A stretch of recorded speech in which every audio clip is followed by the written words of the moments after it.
Alright, hello everyone and welcome back to another video. Today we're going to be analyzing a wreck sent in by bot Richard, and he's going to be up against Ansagui, and this is a wreck played around 1200 elo. Now I've got a few wrecks from Richard here, so I might start reviewing them and put them up on YouTube once a week or something like that if you guys enjoy it. So make sure to like it up and comment down below if you want to see more wrecks around this elo. And I think 1200 is a really nice elo because a lot of people are down here and having trouble to improve and to climb. In fact, it's one of the elos where you see a lot of the guys that just get hard stuck. We got bot Richard. He sent in 3 Cuman's Rex, so I'm assuming he's a Cuman one-trick, which is honestly really good. I like people one-tricking civs to climb elo. I think that's a good habit. As long as you're not one-tricking a single strategy and you're a little bit fluid with what strategy you go for, depending on the matchup, then it's completely fine. This is a little awkward that he is playing Cumans because my last coaching video, the title was How to Never Lose to Cumans Again. And hey, let's show you how to win with Cumans now. We can do it both ways, don't worry. So we're going to fast forward the Dark Age. At 1200, I don't expect any crucial big mistakes in Dark Age. And if I spot any, I can spot them at 4 times speed anyway. So far, good scouting, good boiler. 2 on wood is perfect. I can tell this is either a subscriber of mine or someone who watches my videos consistently, because this is exactly what you should do with Cumans. It's exactly what the build order specifies, which is really good. So far, only 6 seconds of idle TC, which is negligible. We're going to go ahead and lure deer. Let's see if our Dark Age goes full potato mode with deer. Okay, one thing I talked about in the last one as well, when you're luring deer, guys, you have like in Dark Age, these sheep, just screw them off. Literally, just take these 4 sheep and just put them right here in the corner, right here. Put them in the timeout wall. They don't even face the TC. They face the other way. They're in timeout. They got to think of their actions. What happens is you put them here, the villagers are going to bump on them. The deer is going to bump. Everything's just going to... Look, the deer is just over here instead of under your TC.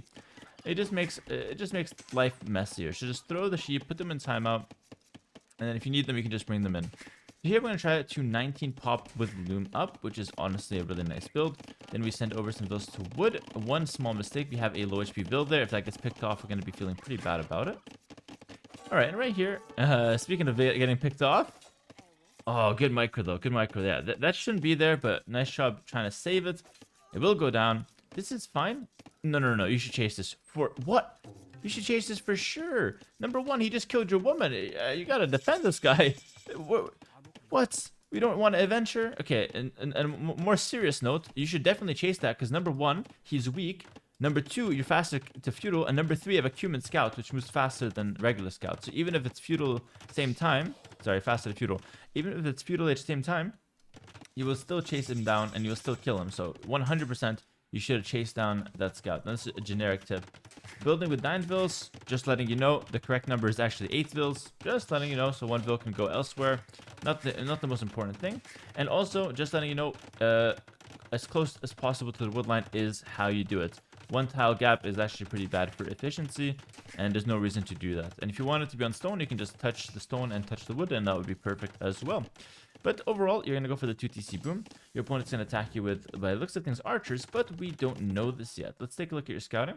Now, general tips here. I've said this a lot of times, but I'll just go through it real quick. You scout your opponent. You want to do a loop around your opponent's base right now. What you're looking for specifically is what they're opening on. It's minute 11, so we should be expecting something. So we want to see what they're opening to be able to react and defend accordingly.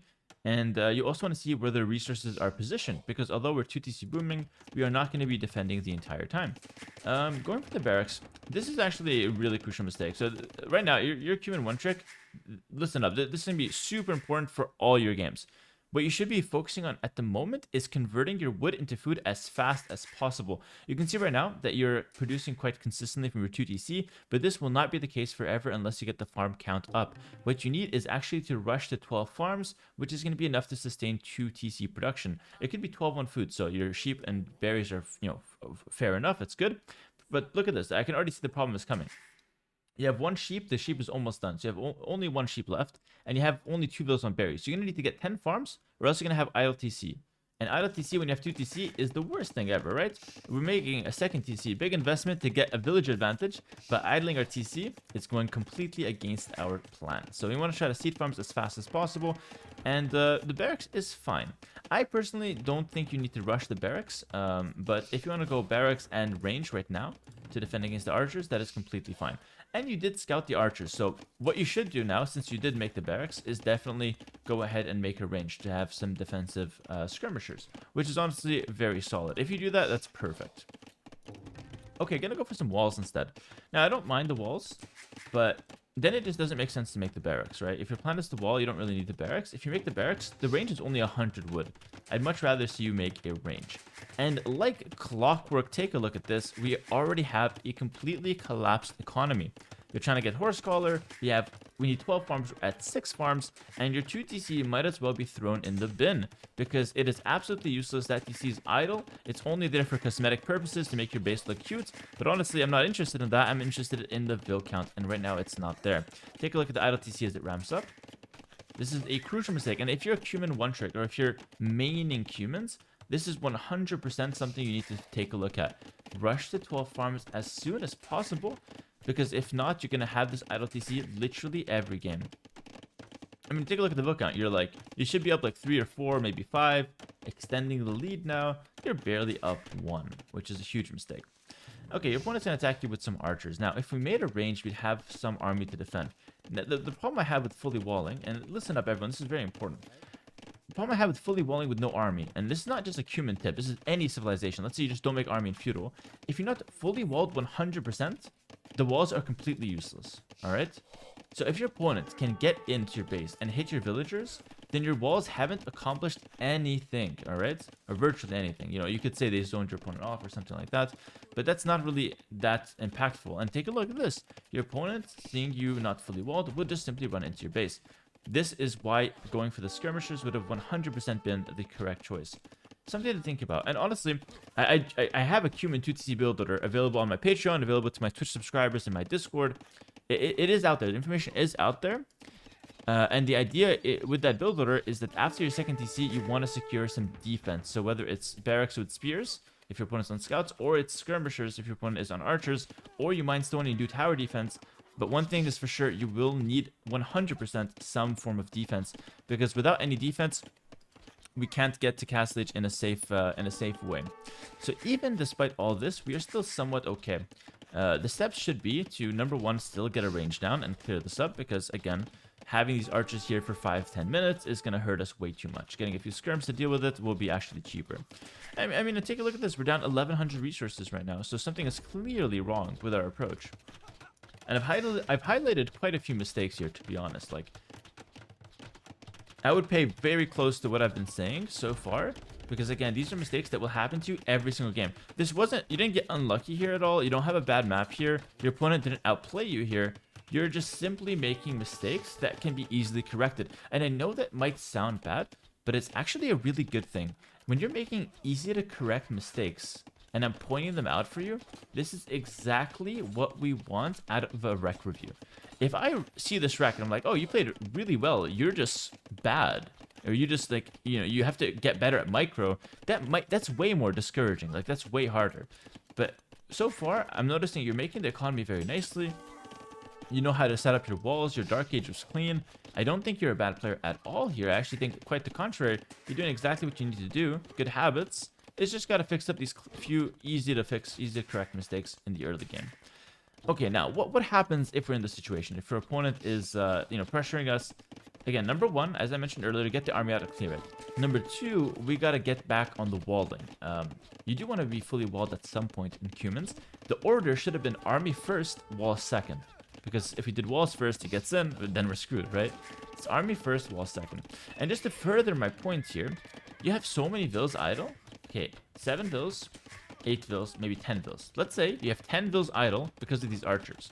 Again, let's do the math. 10 vills, on average, a villager collects like 30 res a minute, okay? 10 times 30 res a minute is 300 res per minute. A range and like 4 skirmishers is 300 resources. So with 1 minute's worth of economy, with 4 skirms, you can easily clean all this. And let's make it, you know, even better for you. Let's take up 2 or 3 minutes of economy, 1,000 resources, and let's just invest them into skirms and fletching from the blacksmith. Clear everything up, and then go right back to normal. So these vills that like 10 vills idle, every minute that passes, we're down 300 resources, and now we're down 1,200 resources, even though we're up 11, 12 vills. This is how Age of Empires 2 math works, by the way. I'm not a fan of just seeing it as a pure mathematical approach because, practically speaking, having the archers in your base is annoying. It's, you know, stressful. You could lose vills, that kind of stuff. It forces errors. So it's not a pure math game, but math with a practical spin, with a logical spin on it, is very effective. In fact, if you guys master the AoE2 math in a practical sense, you can probably do these rec reviews on your own, and you'll point out most things wrong with your gameplay. Because you can just see, like, I'm idling 15 villagers now. This is an absolute disaster.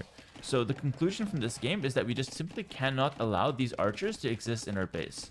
And we have simply died to 8 archers this game. Our opponent is not even punishing us in the sense that they're not, like, going forward siege. Oh, actually, props to him, he is. Respect. So now he's come forward siege. But so far, it's just been his opening. And, like, I can't imagine... I don't know how many games you've played. I don't know what your stats look like. But I can't imagine you not losing another game exactly the same way. I'm sure it's happened. Why? Because going archers, your opponent going archers is one of the most normal and basic openings. So if you don't have a reply to someone going archers, you will lose every single time your opponent goes archers unless you have a perfect map where you're able to full wall. So at this point, we can just fast forward the rest of the game because this position is absolutely doomed. And there's really nothing else to be done or seen here. Siege Workshop is coming. We're basically planning to somehow come back from this. But, I mean, take a look at this. Our economy is an absolute mess. You're going to try to go 3 stables, but it's simply too little too late here. And I would rather you not stress about cleaning this up from this position. Because, yeah, there's just no chance. So there's no point even thinking about what's going on here. And I say this in the best way possible. Save your mental fortitude, your ability to, like, improve and, you know, just dissect what went wrong. Save that for the early game where things did go wrong. Now, all of this is a consequence of our own actions. And oh my God, there's a resign button. Bot Richard. We don't have to endure that much. 33 minutes. A lot of suffering there near the end. Well, listen, not the best showing, definitely with a 2TC. But I think I highlighted a lot of the mistakes. I think I highlighted a lot of the mistakes that you'd see in a defensive play in general, and more specifically when you're defending and having the 2TC setup, all right? But yeah, that's it for the first rec. We're going to do a bunch of these one shot here. And yeah, thank you so much for watching on YouTube. Again, I really want to emphasize here, I think this is actually a really good thing, Richard, because all of these mistakes are easy to fix, and they're almost guaranteed to be applicable to like most of your ladder games, because once again, going archers from your opponent is a very classic opening. We need to make sure our reply is better. I mean, just take a look at how fast things snowballed. Because like your opponent is just playing like a standard game and pressuring us a little bit, right? I don't know how to read those graphs.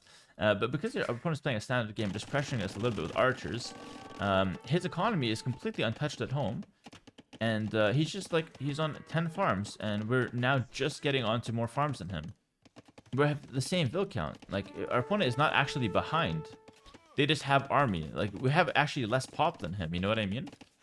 And you had the resources, by the way, even now, to just drop a range and make a few scrims. Like, there's absolutely no excuse to not clear up those archers, which would make the game much better. And you would actually get to 3 stable cavalry faster if you make the range and defend. So like your plan was to get to 3 stable cavalry, as you can see here, but you'd get there faster and safer if you just make the range early on.